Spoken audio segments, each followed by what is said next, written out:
The Joyce path, Heather నాడెల్ రాసినటువంటి అవతార పురుషుడైన మెహర్ బాబా యొక్క సోదరి యొక్క బాబాతో కూడినటువంటి ఆమె జీవిత విశేషాలని మనం చదువుకుంటూ ఉన్నాము. డెహ్రాడూన్లో మనము మొన్న చదువుకున్నాం. డెహ్రాడూన్లో ఉండగా ముస్సోరీ వెళ్ళారని, అలాగే అక్కడ పీటర్ అనే చిన్న కుక్క పిల్లను తెచ్చుకున్నారు. అలాగే ఆ కుక్క పిల్లతో వాళ్ళ యొక్క అనుబంధం, అలాగే స్త్రీలతో, అలాగే బాబా పట్ల దానికి ఉన్నటువంటి ప్రేమ, అభిమానం, అలాగే బాబా కూడా దాన్ని అది మరణించినప్పుడు నేను మిస్ అవుతున్నాను అని చెప్పారు. అలాగే అది మానవునిగా జన్మించి మళ్ళీ నా దగ్గరకు వస్తుంది అని కూడా చెప్పడం జరిగింది. అలా డెహ్రాడూన్లో ఉన్నప్పుడు ఈ సంగతుల్ని గోహెర్ చెప్పినటువంటి విషయాల్ని హెదర్ నాడెల్ ఇక్కడ పొందుపరిచింది. వాటిని ఈరోజు తెలుసుకునే ప్రయత్నం చేద్దాం. వాళ్ళందరూ కూడా, అంటే స్త్రీ మండలి వారందరూ కూడా ఉదయము 5 గంటలకి లేదా 5:30కి నిద్రలేచేవారు. సాధారణంగా మనందరికీ తెలుసు, బాబా రాత్రి వేళ కాపలా ఉన్నటువంటి వ్యక్తి. ఉదయమే అతడు వెళ్ళిపోయిన తర్వాత స్త్రీ మండలి వారిని పిలిచేవారు. మొదట మెహ్రా వెళ్ళేది, ఆ తర్వాత మణి వెళ్ళేది. అంటే బాబాని గ్రీట్ చేసి గుడ్ మార్నింగ్ చెప్పి బాబా పట్ల తమ భక్తి భావాల్ని వెల్లడించేవారు. మణి తర్వాత మిగిలిన స్త్రీలందరూ కూడా బాబా దగ్గరికి వెళ్ళి గ్రీట్ చేసేవారు. అలా 5:30కి లేచి వాళ్ళ కాలకృత్యాలు తీర్చుకుని బాబా ఎప్పుడు పిలుస్తారా అని వేచి ఉండేవారు. ఆ రోజు అంటే ఎప్పుడైనా బాబా తొందరగా పిలవకపోతే గోహెర్ టీ తాగి సిద్ధంగా ఉండేది. అంటే ఆమెకు లేవగానే టీ తాగాల్సిందే. అందువలన టీ తాగందే ఆవిడ ఉండలేకపోయేది. కానీ బాబా తొందరగా పిలిస్తే మాత్రం బాబాని గ్రీట్ చేసి వచ్చి టీ తాగేవాళ్ళు. లేదా బాబా లేటుగా పిలిస్తే ఆ రోజు ఆమె టీ తాగేది. దానికి బాబా అనుమతించారు కూడా. కానీ మెహ్రా, మణి వీళ్ళందరూ కూడా బాబా దగ్గర నుంచి వచ్చిన తర్వాత టీ తాగేవారు. ఆ తర్వాత బాబా రెడీ అయ్యి బ్రేక్ఫాస్ట్కి వచ్చేవారు. స్త్రీలందరితో కలిసి బ్రేక్ఫాస్ట్ తీసుకునేవారు. మెహ్రా బాబాకు వడ్డించేది. ఆ తర్వాత బాబా పురుష మండలి ఉన్నటువంటి బంగ్లాకు వెళ్ళేవారు. ఆ బంగ్లా గేటు వరకు గోహెర్ బాబాని తీసుకువెళ్ళేది. అక్కడ నుండి పురుష మండలి సభ్యులు ఒకళ్ళు వచ్చి బాబాని తోడ్కొని లోపలికి వెళ్ళేవారు. బాబా వెళ్ళిపోయిన తర్వాత గోహెర్ మళ్ళీ స్త్రీలుండేటటువంటి బంగ్లాకు తిరిగి వచ్చేది. అక్కడ ఉండగా మణి ఏం చేసిందో చెప్తోంది గోహెర్. మణి ఉదయమే, అంటే అక్కడ వీలైనప్పుడల్లా ఆమె, అంటే తన పనులన్నీ పూర్తయిన తర్వాత స్టిచ్చింగ్, అంటే కుట్టే పని చేసేది. అక్కడ ఉన్నప్పుడు టైప్ చేసేది కాదట. అలాగే మణి గోహెర్ కోసం ఒక డ్రెస్ కుట్టిందట. చాలా అందంగా ఉంది, కానీ అది ఇప్పుడు ఏమైపోయిందో నాకు గుర్తులేదు అని చెప్తోంది. దానికి మెహ్రా కూడా సాయపడేది ఆ కుట్టడంలో. అందరూ ఎవరి పనిలో వాళ్ళు ఉండేవారు. బాబా ఎప్పుడూ కూడా ఎవరిని ఖాళీగా ఉంచేవారు కాదు. అలా వాళ్ళందరూ ఎవరి పనుల్లో వాళ్ళు నిమగ్నమై ఉండేవారు. మెహ్రా అక్కడ షీబా అనే గుర్రాన్ని అప్పటికే పెంచుకుంటూ ఉన్నారు. దాని రక్షణ బాధ్యతల్ని చూసుకునేది. అక్కడ గార్డెన్ అంటూ, అంటే పూల తోట అంటూ ఏమీ లేదు, కానీ ఆ చుట్టూ బోల్డన్ని మామిడి చెట్లు ఉండేవిట. అక్కడ వీళ్ళు మణి ముఖ్యంగా పీటర్తో కలిసి వాక్కి వెళ్ళేది. వైరుతో బుట్టలల్లడం నేర్చుకుంది మణి. ఆ విషయం అది మెహ్రాకు కూడా నేర్పింది. ఇద్దరు అల్లుతూ ఉండేవారు. అనేక రకాల సైజుల్లో అనేక ఆకారాల్లో బుట్టలు అల్లేవారు. మెహ్రా టేబుల్ మ్యాట్స్ కూడా తయారు చేసేదట. ఒక్కొక్కప్పుడు మణి ఒంటరిగానే వాక్కు వెళ్ళేది. పీటర్తో వెడితే ఎవరైనా మధ్యలో దోవలో కనపడితే వాళ్ళతో కబుర్లు కూడా చెప్పేది. నిజానికి మణికి ఆ వెసులుబాటు ఉండేది. బాబా ఆమెకు ఆ అనుమతి ఇచ్చారు. ఎవరితోటైనా బయట వాళ్ళతోటి మాట్లాడవచ్చు. అంతేకాకుండా మణికి మంచి అలవాటు ఏంటంటే బయట వాళ్ళందరితోటి కలుపుగోలుగా మాట్లాడడం, అందరితో స్నేహం చేయడం, ఉత్సాహంగా ఉల్లాసంగా ఉండడం. కాబట్టి ఆమెకు కూడా ఇంట్రెస్టింగ్గా ఉండేది, అందరితో కబుర్లు చెప్పేది. ఒక్కొక్కసారి బాబాతో పాటు స్త్రీలందరూ కూడా వాకింగ్కి వెళ్ళేవారు. అక్కడ ఎండిపోయినటువంటి నది తీరం ఉంది, అక్కడికి వెళ్ళేవారు. ఉదయం 11 గంటల నుండి 11:30 వరకు వాకింగ్ చేసి తిరిగి వచ్చి భోజనం చేసి విశ్రాంతి తీసుకునేవారు. స్త్రీలు కొంతమంది విశ్రాంతి తీసుకోవడానికి కుదిరేది కాదు. ముఖ్యంగా బాబా కొరకు పుస్తకాలు చదివేవాళ్ళు. డెహ్రాడూన్ వెళ్ళేటప్పుడే మణి అంటే బాబాకు ఏం అవసరం ఉన్నాయో అన్నీ కూడా మండలి వారు, అటు పురుషులు కానీ స్త్రీలు కానీ ఎప్పుడూ సిద్ధంగా ఉండేవారు. కాబట్టి బాబాకు చదివి వినిపించడం స్త్రీల దగ్గర ఉన్నప్పుడు స్త్రీలకు అలవాటు. కాబట్టి బాబాకు నచ్చేటటువంటి కొన్ని పుస్తకాలు కూడా మణి డెహ్రాడూన్కి తీసుకువెళ్ళిందిట. లేదా అంటే ఆ పుస్తకాలు అయిపోతే అక్కడ ఉండేటటువంటి లైబ్రరీకి వెళ్ళి కొన్ని బుక్స్ తీసుకొచ్చేది. లేదా మెహ్రూ లేదా గోహెర్ వీళ్ళైనా తీసుకొచ్చేవారు. మధ్యాహ్నం 3-3:30కు టీ తాగేవాళ్ళు. సాయంత్రం బాబా పురుష మండలి వాళ్ళ దగ్గరికి వెళ్ళేవారు. తిరిగి ఆయన 5-5:30కు మళ్ళీ స్త్రీల దగ్గరకు వచ్చేవారు. డిన్నర్ అంటే తొందరగా బాబా భోజనం చేసేవారు. ఏదో కొంచెం తిని ఆయన విశ్రాంతి కోసం వెళ్ళిపోయేవారు. స్త్రీలందరూ కూడా రాత్రి 8-8:30 కల్లా భోజనం ముగించి అందరూ నిద్రపోవడానికి ఉపక్రమించేవారు. అక్కడ ఉండగా మనకందరికీ అలోబా గురించి తెలుసు. ఆయన మెహరాబాద్ తొలి రోజుల్లో అంటే మెహరాశ్రమం నెలకొల్పినటువంటి ఆ రోజుల్లో అలోబా అక్కడ సభ్యుడు, మెహరాశ్రమంలో సభ్యుడు. ఆయన అంటే అక్కడ మెహరాబాద్లో ఉన్నప్పటికీ కూడా పురుషులు వేరేగా ఉండేవారు, స్త్రీలు వేరేగా ఉండేవారు.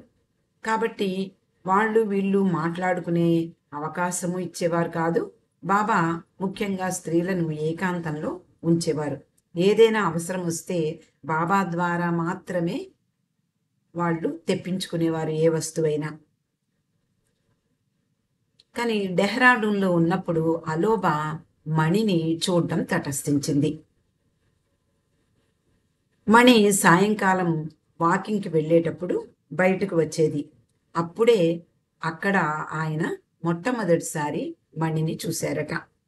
చూడగానే ఆమె చాలా తెలివైందని, అందంగా ఉండేదని అర్థమైంది. ఎప్పుడూ ఆయన జీవితంలో అంత అందమైన అమ్మాయిని చూడలేదట. మళ్ళీ ఆయనే అనుకునేవాడు ఏమని అంటే, అవతార పురుషుని యొక్క సోదరి ఎలా ఉంటుంది, అలాంటి దివ్య సౌందర్యవంతుడైనటువంటి భగవంతుని సోదరిగా పుట్టినటువంటి ఆమె అంతటి సౌందర్యంతోనే ఉండాలి, లేకపోతే ఇంకెలా ఉంటుంది అని ఆయన భావించాడు. కానీ డెహ్రాడూన్లో ఉన్నప్పుడు ఆమె అలోబాతో ఎప్పుడూ మాట్లాడలేదు. అలోబా కూడా మాట్లాడే అవకాశము రాలేదు. కానీ బాబా శరీరం విడిచిన తర్వాత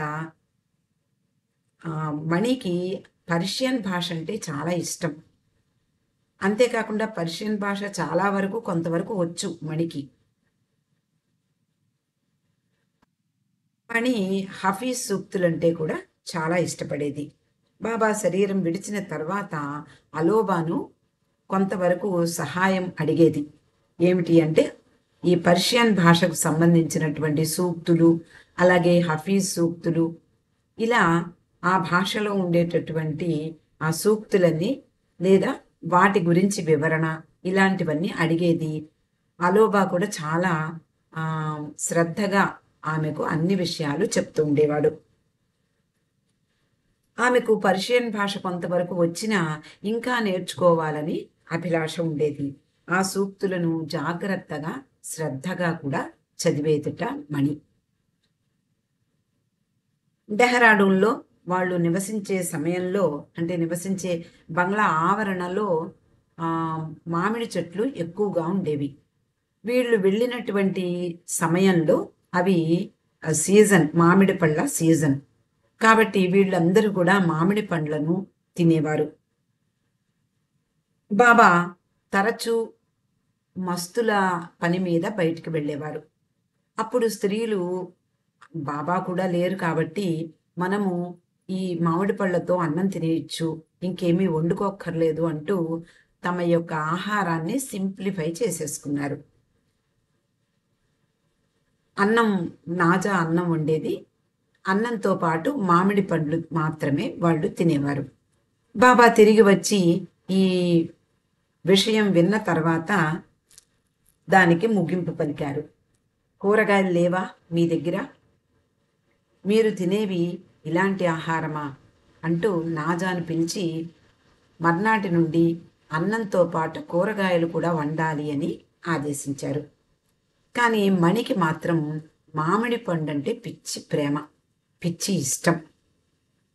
దాని మీద, అంటే మామిడి పండు మీద కవిత కూడా వ్రాసిందట మణి. అలాగే డెహ్రాడూన్లో ఉన్నప్పుడు బాబా కోసం స్త్రీలు, అంటే మధ్యాహ్నం సమయంలో బాబా చుట్టూ కూర్చుని బాబాకు ఏదో ఒకటి చదివి వినిపించేవాళ్ళు.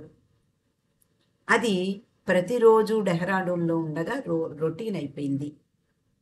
నిజానికి తొలి రోజుల్లో బాబా స్వయంగా న్యూస్ పేపరు లేక ఇష్టమైన పుస్తకాలు చదువుకునేవారట. మణి, ర్యానో మొదలగు వారు తర్వాతి కాలంలో చదివి వినిపించేవారు. ఈ రొటీను నవజీవనం ప్రారంభం ముందు నుండి మొదలైంది అని మెహ్రూ చెప్పింది. డెహ్రాడూన్లో మనం నిన్న చదువుకున్నాం, పీటరు మిసెస్ కూపర్ అనేటటువంటి ఆవిడ ఇవ్వగా వీళ్ళు తెచ్చుకుని పెంచుకున్నారు. ఆమె అక్క అక్కడ నివసించేది ముస్సోరీలో. ఆవిడ ఒక స్త్రీల కోసం ఒక లైబ్రరీని స్థాపించింది. అక్కడ మణికి బాబాకు కావలసిన పుస్తకాలు దొరికేవి. అగస్తా క్రిస్టీ నావల్స్, డిటెక్టివ్ నావల్స్ మొదలగునవి వాళ్ళు తెచ్చుకునేవారు. అలాగే మార్గరెట్ విదేశాల నుండి ఆమె బాబాకు నచ్చే పుస్తకాలన్నీ కూడా పంపించేది. రేనో కూడా బాబా కోసం చదివి వినిపించేది. ముఖ్యంగా న్యూస్ పేపర్ చదివేదట. కానీ బాబా మాత్రం కొన్ని పుస్తకాలను, అగస్తా క్రిస్టీ నావల్స్ అని లేదా డిటెక్టివ్ నావల్స్, ఇలా కొన్ని పుస్తకాలని మాత్రం బాబా మణి చేత మాత్రమే చదివించుకునేవారట. ఎందుకు అంటే మణి చదవడం ఆయనకి చాలా నచ్చుతుంది. సాధారణంగా పుస్తకాలు చదవడం అందరికీ రాదు. అంటే ఆ చదవడం కూడా ఒక కళ కాబట్టి ఆ పుస్తకాలు చదవడంలో మణి చాలా నేర్పరి. ఆమెకు అనుకరణ అంటే ఒకళ్ళు ఏ స్వరంతో పలుకుతారో ఆ స్వరాన్ని అనుకరించి మాట్లాడడం, అది చాలా చిన్నతనం నుండి ఆమెకు వచ్చినటువంటి విద్య. కాబట్టి ఏ పాత్రకు అనుగుణంగా గొంతు మార్చి ఆ పాత్రకు అనుగుణంగా మాట్లాడేది. అది బాబాకు చాలా నచ్చేది.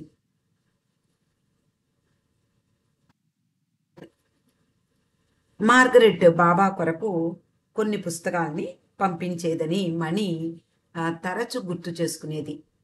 బాబా ప్రేమికులందరూ కూడా మెహరాజాద్ వచ్చినప్పుడు ఇవన్నీ, ఈ సంగతి బాబా శరీరం వదిలిపెట్టిన తర్వాత వీళ్ళందరూ ప్రేమికులతో ఇంటరాక్ట్ అవ్వడం ప్రారంభించారు.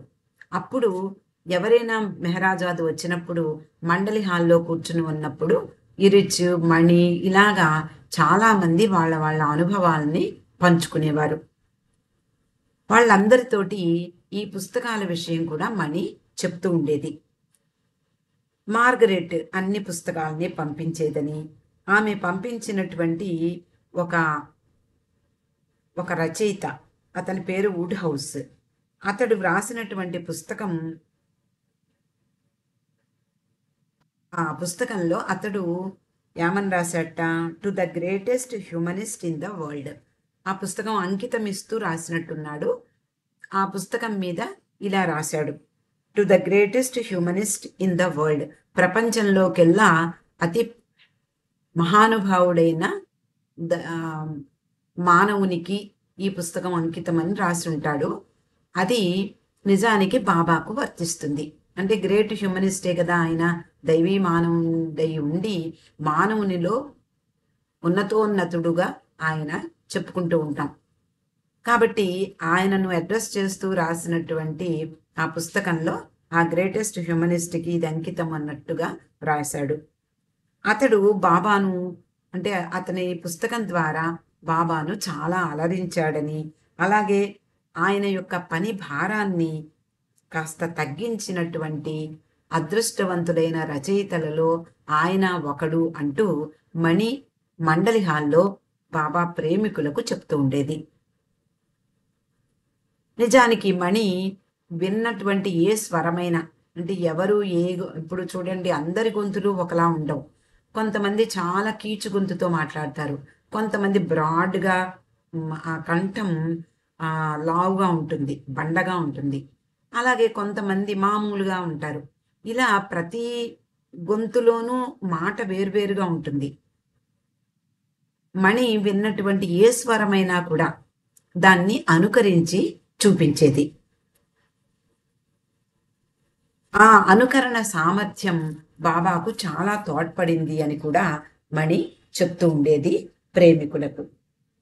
ఆవిడ అంటోంది, నేను బాబాకి పుస్తకాలు, అన్ని రకాల కథలు, ఆధ్యాత్మిక కథలు, డిటెక్టివ్ కథలు, సాహస గాథలు, కల్పిత కథలు అంటే ఫ్యాంటసీ కథలు, అలాగే వుడ్ హౌస్ నావెల్స్, ఇతర హాస్య కథలు చదివి బాబాకు ఆనందం కలిగించడానికి నా అనుకరణ అనేటటువంటి ప్రతిభ బాగా తోడ్పడింది. నేను విభిన్న పాత్రలకు విభిన్న స్వరాలను జోడించి ఉపయోగించేదాన్ని. ఒకసారి బాబాకు నీరో వుల్ఫ్ కథను చదువుతూ అందులో ఉండేటటువంటి 12 పాత్రలను, 12 విభిన్న స్వరాలను వాటికి సరిపోయేలా పలికాను అంటూ గర్వంగా గుర్తు చేసుకుందట ఒకసారి మెహరాజాద్లో. ఆయనకు చదివి వినిపించడం మణికి చాలా గొప్ప అనుభవం, అలాగే గొప్ప ఆనందం కూడా ఆమెకు కలిగేది. ప్రియతమ బాబా మణికి ఇచ్చినటువంటి అవార్డు, అంటే బాబా మెచ్చుకునేవారు. బాబా అంటే మణి చేతే కొన్ని పుస్తకాలు చదివించుకునేవారని ఇందాక చదువుకున్నాం. అంటే ఆమె చదివితేనే రక్తి కట్టాయి అన్నట్లుగా బాబా ఆమె చేతనే ఆయా పుస్తకాలని చదివించుకునేవారు. అంటే అందరికీ అన్ని పుస్తకాలు ఇచ్చేవారు కాదు. రాను చేత న్యూస్ పేపర్ చదివించుకునేవారు. అలాగే మణి ఆ టైంలో లేకపోతే మరొకళ్ళు చదివేవారు. అంతేకాని మణి చదివినట్లుగా ఎవరూ చదవలేకపోయేవారు. కాబట్టి మణికి బాబా ఒక ప్రశంసా పత్రాన్ని ఇచ్చారు అని చెప్పవచ్చు. అదేమిటి అంటే, ఆయన ఒకసారి మెహ్రా వైపు తిరిగి, నేను మణి చదువుతున్నప్పుడు ప్రత్యక్షంగా నాటకాన్ని చూస్తున్నట్లే నాకుంటుంది, చాలా ఆనందంగా ఉంటుంది, మణి చదవడం నాకు చాలా ఇష్టము అంటూ మెహ్రాకు మాత్రమే చెప్పారట. అందువలన నాకు ప్రియతమ బాబా ఇచ్చినటువంటి ఒక అవార్డు ఇది, ఇంతకంటే నాకేం కావాలి అని మణి గొప్పగా గర్వంగా ప్రేమికులతో చెప్పేది.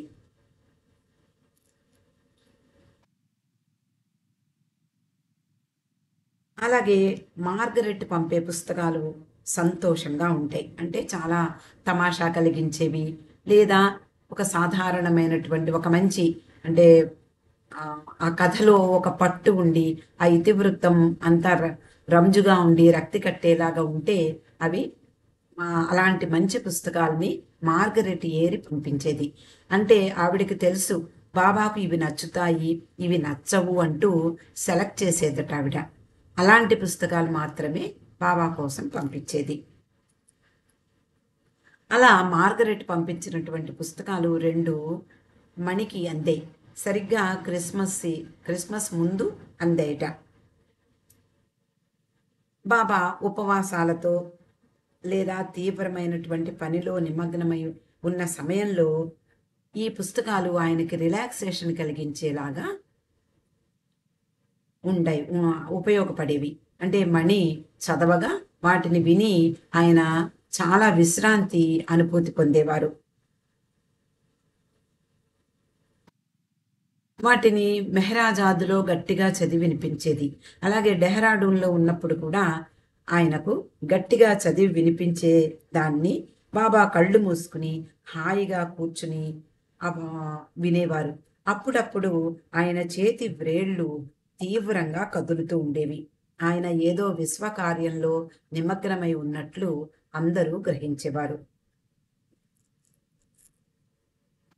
ఒకరోజు అది 1980 సంవత్సరం మెహరాజాద్‌లో మణి దగ్గరకు వెళ్ళి, అంటే హెదర్ నాడెల్ అంటే ఈ పుస్తక రచయిత మణి దగ్గరకు వెళ్ళినప్పుడు మణి భగవద్గీత చదువుతూ ఉందట. ఆ భగవద్గీత అది ఇంగ్లీష్ వర్షన్, ఇంగ్లీష్‌లో వ్రాసింది. అంటే సర్ ఎడ్విన్ ఆర్నాల్డ్ రాసినటువంటి ఆ భగవద్గీతను చదువుతోందట ఒకసారి మణి హెదర్ నాడెల్ వెళ్ళినప్పుడు. హెదర్‌ని చూడగానే మణి చాలా వర్సెస్ అంటే భగవద్గీతలో ఉండే శ్లోకాలు ఇంగ్లీషు భాషలో ఉన్నవి గట్టిగా చదివి వినిపించిందట హెదర్ నాడెల్‌కి. తర్వాత ఆ పుస్తకాన్ని ఆమెకు చూపించింది. ఈ పుస్తకాన్ని బాబాకు చదివి వినిపించాను, బాబా కూడా ఆనందించారు అని. ఇది పాత ప్రచురణ, అంటే ఆ రోజుల్లో ప్రచురించినటువంటి పుస్తకం.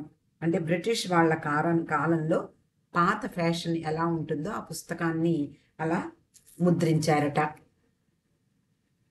ఆమె బాబా ప్రేమికులకు తాను బాబా అంటే మణి ఇక్కడ చెప్తోంది, బాబా కొరకు చదివే కథలన్నీ కూడా కేవలము కథలు మాత్రమే కాదు సుమా, డిటెక్టివ్ నావలలు మాత్రమే కాదు సుమా, భగవద్గీత వంటి ఆధ్యాత్మిక గ్రంథాలు కూడా చదివాను.